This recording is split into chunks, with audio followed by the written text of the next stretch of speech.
Isa jabaatee garaa kutatee hojjetuuf waaqnii fi carraan illee isa wajjiniini jedhanii beektoonni xiinsammuu yookiin saayikooloojii dubbatu. Gara kuteessatti dukkanni ifaan jecha beektotaati. Qorra laga irraa kan akka qorra halkanii fi barii ganamaa otoo hin hafin warra qurxummii qaban irratti wal jijjiira.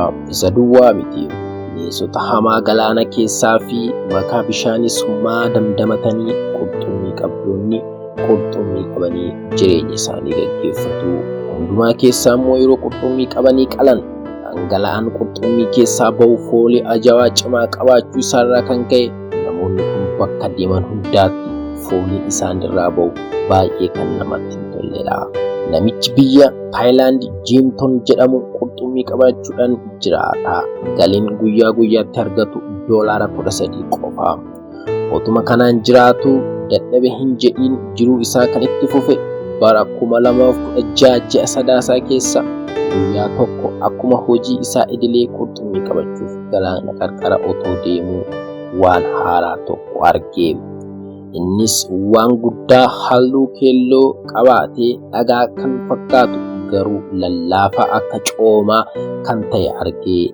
Hanga isaas kiiloogiraamii 80 kan ture yoo ta'u yeroo argutti waan isaa beekuu hin dandeenye.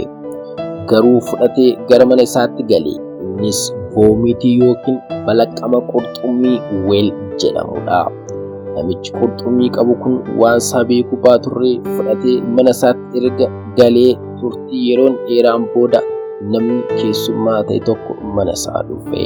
Jiintoonis keessummaa kanatti voomitii qurxummii kana itti agarsiise.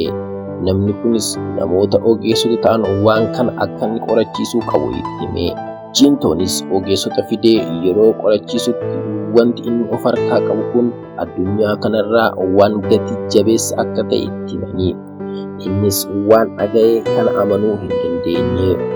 Voomitiin qurxummii weel jedhamu kun addunyaa kana irratti hedduu barbaadamaadha. Gatiinsaas hedduu qaaliidha. Nama ajaa'ibu immoo argamurree hin danda'u. Sababii kanaaf gatiinsaa hedduu qaalawaadha. Faayidaan balaqqama yookiin voomitii weel kanaas shittoo gatii jabeessa kan ta'e irraa hojjetama. Shittoo irraa hojjechuuf giraama baay'ee xiqqoo barbaachisa. Yeroo baay'ee kaampaanii shittoo kanarraa hojjetan cufamanii taa'u. Sababi isaas voomitiin weel waan hin argamneefi yeroo argatan qofaa gatii qaalawaan bitanii hojjetu. Egaa maarree Jiintoon waan addunyaa kana irratti darbee malee argamuu hin dandeenye kiiloogiraama 80 argachuunsaa kan nama hedduu ajaa'ibudha. Egaa kaampaaniin shittoo gatii jabeessa kanaa yeroo waa'ee kana dhagaan irratti wal gahanii doolaara miiliyoona 3 irraa bitanii. Jiintoonis saree hiyyummaa gadi aanaa fi foolii badaa qabaachuurraa guyyuma tokko nagaatti jedhee nagaa itti dhaame. Tarree sooressotaa irra hiriire. Maarree gaafa namaa roobu waakiin qabuun wal dhibee dhimbiibee achi as bahan kana mitiire.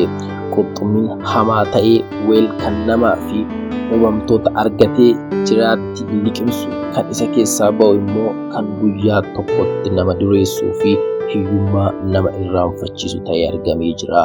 Egaa maarree waan is nama jabaatee hojjetu wajjin jiran dhaamsa keenya.